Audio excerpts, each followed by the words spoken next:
Right, today we're looking at the Target TOR Dartboard, one of the most favoured boards out there. Now, with any product, some will love it, some will hate it. I can only give my experience of the board.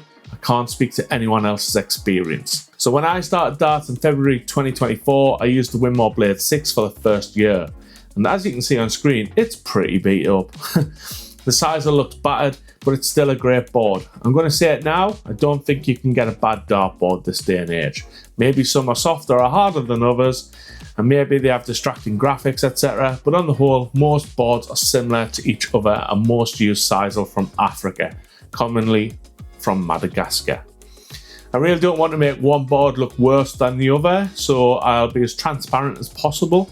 It wasn't until I was about to start this review I started to think why the Blade 6 board looks so much more beat up. Comparatively speaking, I used the Blade 6 for about 10 months. I've used the Target TOR board for 12 months, almost to the day. The Target TOR looks in much better condition and has been used much more, I would say, than the Blade 6. Now, the transparency and the conclusion I came to as to why the Blade 6 looks more beat up. I used to leave my darts in the board all the time on the Blade 6. They'd be hanging in the board for hours or days until I threw again, which isn't great for the sizer. I've never done that with the TOR. So as much as the Blade 6 looks beat up compared to the TOR, I have to blame myself for that. I can do a more comparative test as I have the Blade 360 board, which is basically the Blade 6 but with some symmetrical graphics. I'll use that for a while and report back my findings on how it's holding up, especially when you don't leave your darts in the board. I did see some early videos when the Blade 360 was released and there was some defects on that particular board, so hopefully mine is in good condition. So I now have a new Target board and the new Blade 360. Like I said, I often buy my own gifts for birthdays and Christmas, as my wife wouldn't know what I want, so I'll be having the TOR board for my birthday, 4 days time. So it's my second TOR board, that says a lot right there. And I'll have the Blade 360 for Christmas from the kids. I only bought the Blade 360 so I could do some videos for the channel. So you lot have cost me 90 quid. You're welcome. Looking forward to using both. So the TOR board, pros and cons. I always try to be impartial as I can. So pros, symmetrical graphics, looks great when turned. Ahead of the curve, but now a lot of companies are copying Target with the Symmetry. What's the famous saying by Oscar Wilde? Imitation is the sincerest form of flattery that mediocrity can pay to greatness. Every man and their dog is now doing the symmetrical boards, so it's not really a standout feature anymore. I was worried the red TOR signs would distract, but to be honest, they blend in really nice. I see the Target logo much more visibly than the red TOR sections. Another pro for me is the wire is confined to the double ring. You don't have the spider extruding into the no score area. It just looks a lot cleaner. For example, even on the Blade 360, which is a brand new, they are still allowing the spider to extend into the no score area. So it's not a deal breaker or anything. I just think it looks more aesthetically pleasing to the eye on the TOR board. The next one is a pro and a con, and that is the number ring. The number ring is a modern concept, something very different to a traditional number ring.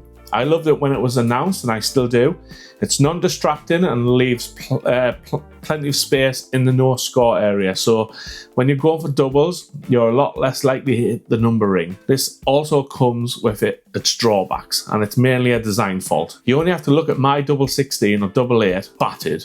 It has more holes than a fisherman's net. Solid plastic. When the darts hit it, they bounce out aggressively, sometimes all the way back to the ocky.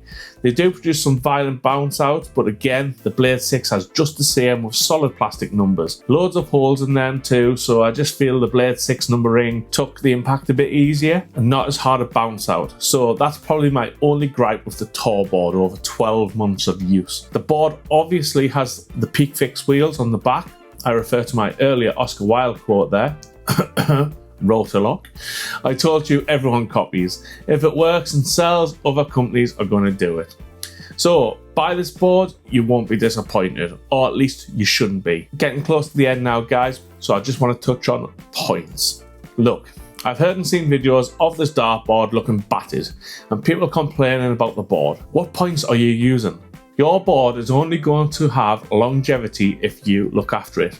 If you use aggressive points, don't complain about the size or quality. I bet you all the same companies get the same sisal from the same company.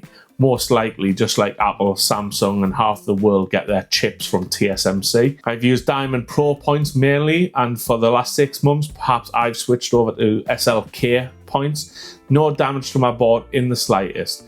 If your board looks like a Star Wars starfield going into hyperspeed, you need to change the points you're using. So after all of that, what's the conclusion of this video? Should you buy a Target TOR board? In my opinion and from my experience, absolutely.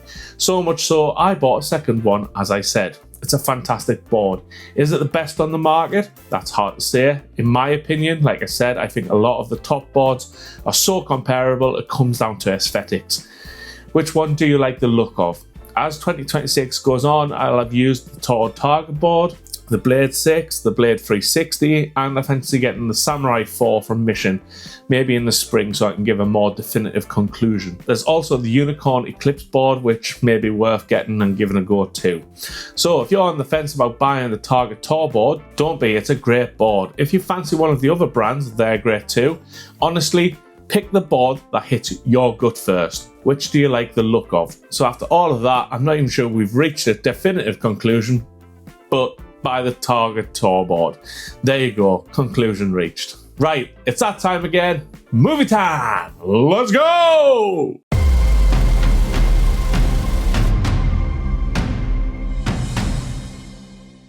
Well, I'll be damned. It's the Gentleman Guppy. You know, he's like a turd that won't flush.